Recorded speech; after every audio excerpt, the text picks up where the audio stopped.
News. Okay, we'll start with this.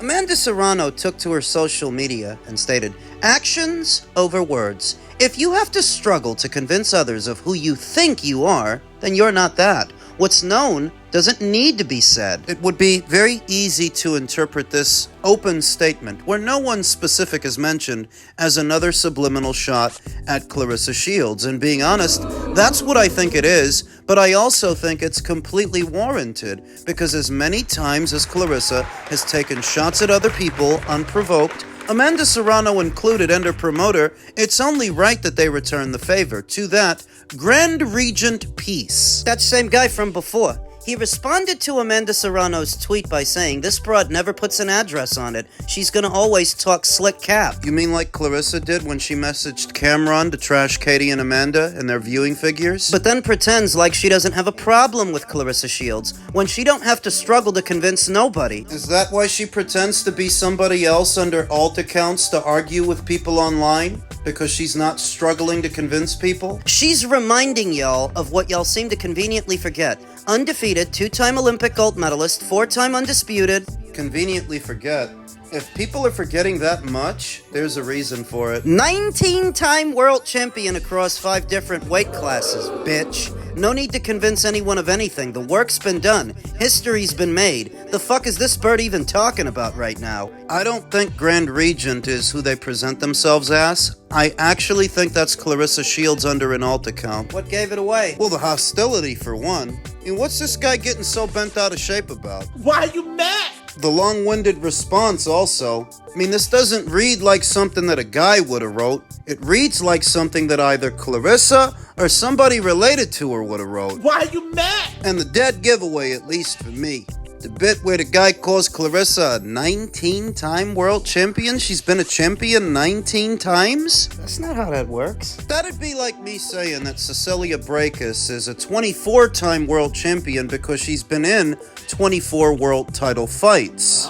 From the moment that Clarissa Shields debuted as a professional till now, I've never heard a boxing scribe, I've never heard any pundits, any journalists refer to her as a 19-time world champion. The only person I've ever heard refer to Clarissa as a 19-time world champion is Clarissa herself. Because she's a fucking idiot. Being serious, it's either she's counting every single title defense as the start of a new reign as champion since you think you're a 19-time world champion, or she's counting every time she won a title, or she's counting every time she picked up a title as the start of a new reign as champion. I've seen her do this before. Your average boxing fan, hell, even some casual boxing fans know that's not how that works. So on the surface, I wouldn't be at all surprised if this is one of Clarissa Shields' burner accounts on Twitter, one of her alt accounts that combs the internet looking to see what people are saying about her. So if they say something that's not so nice, Grand Regent, Clarissa's disguise, can argue in her defense because she doesn't really want to give it away, just how much time she spends on the internet arguing with people, just arguing endlessly, which in effect would prove Amanda Serrano right. If you have to do it that much, if you have to spend that much time on it, maybe it's because you're not who you think you are, who you say you are. There is a quiet confidence in being sure of yourself to where you don't have to argue about it every fucking day. Take a head count. Amanda Serrano graces the cover of Time magazine as one of its 100 most influential athletes across all of sports. Katie Taylor sells out an entire fucking stadium in a half hour. Are you supposed to be the greatest woman of all times? You're supposed to be the quote, the biggest and the best. Biggest name? Get the fuck out of here. Just get the fuck out of here, alright? You know what you're doing? You're sat in your house beside yourself, that these girls are outdoing you, and you're hiding behind these burner accounts. How do I know? Don't you remember when she called into that guy's YouTube channel, pretending to be someone else to argue on her own behalf? On his live talking about Clarissa Shields. Yeah. Mute your TV for me. Go ahead. I saw I missed your call. It's muted. Okay, go ahead. So, I'm sitting up here listening to this live, and I see so much misinformation. Okay, well, go ahead. Go ahead. Hold on. Go ahead. I want to hear you. Lying saying that this woman owes tax money. Why are y'all lying saying that Well, her image is ruined? well, hold on. Correct that then, because there's a lady who put out some tax records today on her site, and we were all like, where'd that come from? Like Clarissa Shields owes money based on the document she provided. So clear that up for us, because I'm glad. Y'all believe anything bad about Clarissa Shields. Nobody's doing any fact checks. You guys are running behind Tasha K and Lakeisha Dean believing anything bad said about Clarissa Shields. Her life has been documented since she was 15 years old. Well, hold on a second. Hold on a second. I'm going to let you talk because I'm not rude. And I'm not saying you're being rude. Now, I don't watch Tasha K. I don't even know who the other person is. But the ladies in the chat, they definitely know who they are. So just to let you know. So, but go ahead. I want to hear from you because I'm glad somebody who has a different opinion is calling in. But so you saying the tax stuff isn't true? Different opinion. I actually got hit to these lies because you're saying that my tickets aren't selling for the fight. My tickets? My tickets? Clarissa, is that you? And then you're saying that taxes, and then you're making up all this stuff about my image. And literally in the gym, training, running, getting ready for the fight, taking care of the family, and then you just keep on coming up with more and more lies, and then you're letting people come on your channel and spew more lies and don't even speak the truth. None of y'all have started lying about me every single day. You see it there? How the guy just smiles because Clarissa inadvertently gave it away. She called in pretending to be somebody else, but it's really her. So when I tell you that this Grand Regent person on Twitter, who's spent the last few days arguing on Clarissa Shields' behalf, might actually be Clarissa Shields herself, you'll know why. You'll know where I got it from. That's fucking pathetic, man. Supposedly making $2 million per fight, madly in love with Papoose, who always seems to be upstairs. So go back to fucking Gaia Lasagna and get off the internet. This is what Amanda was talking about. Anybody's got to spend this much time doing this, trying to convince people that they are who they say they are. Ain't that? Clarissa is a cross between an egomaniac and a severely insecure, really insecure person.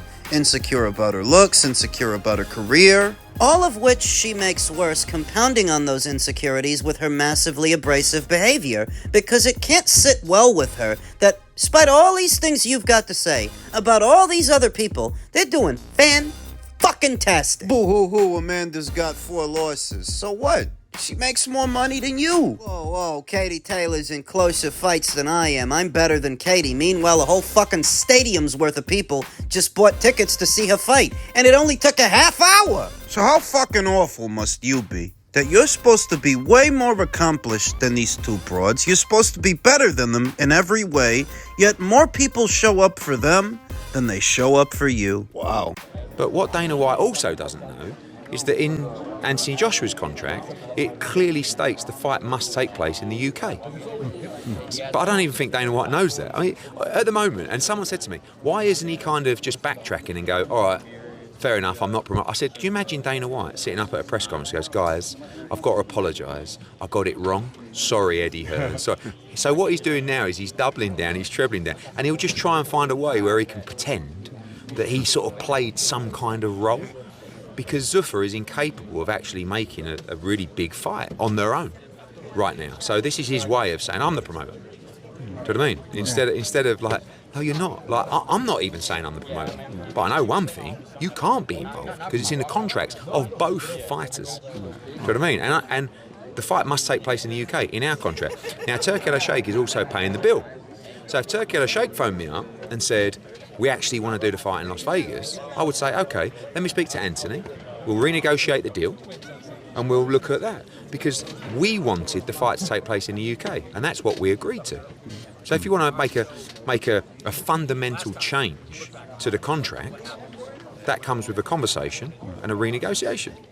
I do tend to agree with Eddie Hearn on this one just because there's a historical precedent for everything that he's saying. There's no way you're going to use Ryan Garcia on a show and Oscar don't have something to say about it. There's no way you're going to use Anthony Joshua on a show. And Eddie and DAZN don't have something to say about it. Remember that some years ago, Anthony Joshua signed a lifetime promotional deal to Matchroom. Whatever you want to do with him, it's going to involve Eddie. It's going to involve Matchroom. There's no two ways about it. Dana White can sit up there on a podium and make it look good, make it sound good, like he's cut Eddie Hearn out of the picture, but there's no actual way that could happen. The only reason MVP was able to do business with Anthony Joshua was because they went through the proper channels. They sat down and ironed out a deal with Matchroom, with DAZN.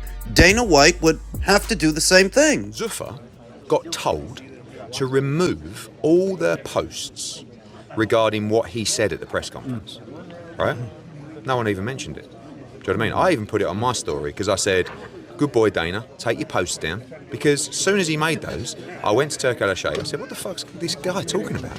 And he was like, oh, don't worry about it. And then next thing, he said, the team said, don't worry, they've all been taken down. And he got his bum slapped again. Because this is the thing with Dana, this is what... Once again, I tend to believe Eddie Hearn on this one because there is a historical precedent for what he's saying. Remember when he makes this big hullabaloo about signing Conor Benn, and he signed Conor Benn, and he's going to promote not only his next fight, but Tyson Fury's next fight. Don't you remember when Dana said all that stuff? So then you fast forward to that show, and the registered promoter for it wasn't Dana White, wasn't Zuffa Boxing, it's Spencer Brown, not Zuffa. You don't have to take it from me. You don't have to believe me. You can go on BoxRec right now and look at it. The registered promoter for the show was not Dana White. So when Eddie Hearn says that Dana White was reprimanded for the stuff he's been saying about the Anthony Joshua versus Tyson Fury fight, and that he was instructed to take all of it down, I can believe that. The main problem with Dana White's aggressive approach and trashing the DAZN platform and all the work that all those promoters have already put in for all of these fighters is, you're the one trying to use those fighters. I mean, if nobody's watching DAZN, then why do you need to use so many DAZN fighters if these promoters haven't been doing a good job? Why do you require so many commodities that they've built? Can't you build your own? Now, in fairness, Zuffa just launched not but 5 or 6 months ago. Rome wasn't built in a day, so I give them grace, but also understanding that Dana White is a bit of a blowhard. He may be exaggerating about things because of his ego. Also, I can't believe how easy he is for me just to play with, just to tickle him, roll him around and spank him every now and again, do you know what I mean? And then he comes out, I'll fight Eddie Hearn, yeah! Alright, then let's do it. Oh, no, we're bums. It's like, mate, what are you talking about? Yeah, I'm the promoter of Fury. Yeah, no, okay. I mean, but he doesn't understand, Dana White, how much I actually had to do with the UFC event at the White House this weekend. Do you know what I mean? Yeah, talk on it. I don't want to talk about it, you know, but have I ever lied to you? Do you know what I mean? That cheeky grin.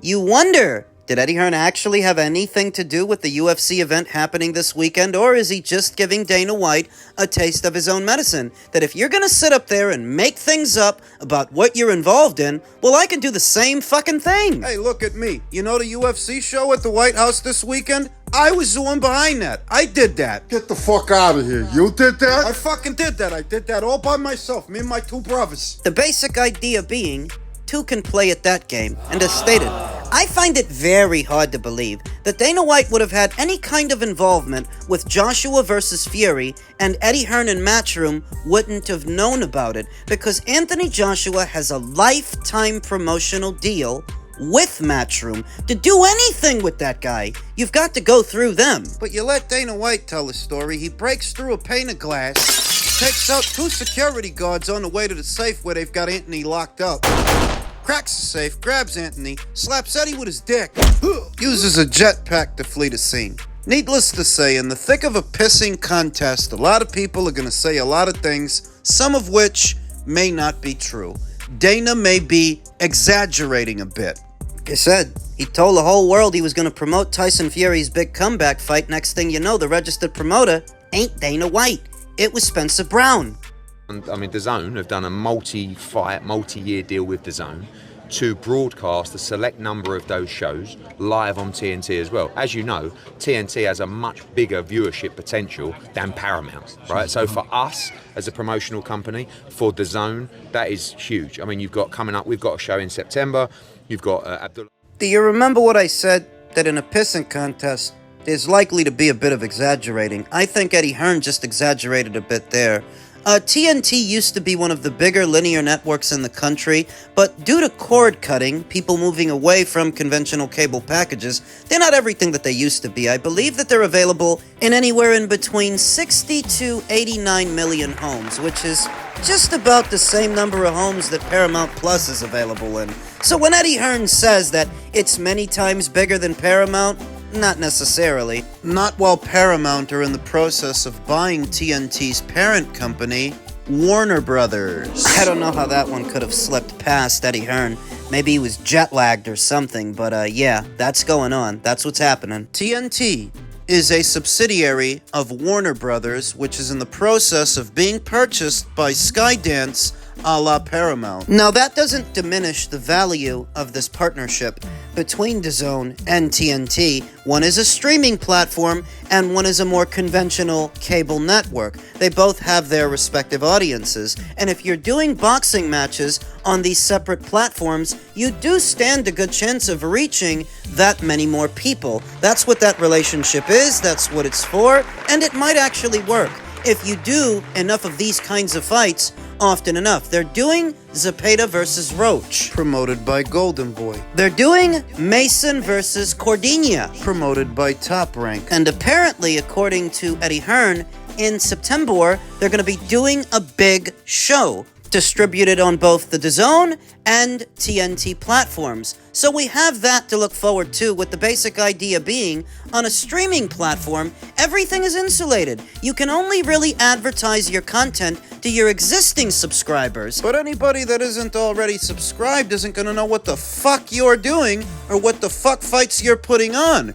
Enter TNT can advertise those same fucking fights to a different group of people that watch content through a different medium. It's not a bad idea, and I hope that it works to bring boxing back to the forefront of the sporting consciousness in the United States by making boxing more ever-present throughout different platforms. One thing that the DAZN platform has on Zuffa Boxing, on Dana White, is they have the big-name fighters, most of them. They have the big brands, the major promotional outfits that people know and that people trust. So if you bring in something like a TNT to help that effort along, yeah, they could make things harder for Dana White. They actually could, because they already have familiarity. They already have know-how. If they're expanding their horizons and who they're working with, yeah, it's a promotional war to where they're both working to make the other guy's job just a little bit harder. That's what it is.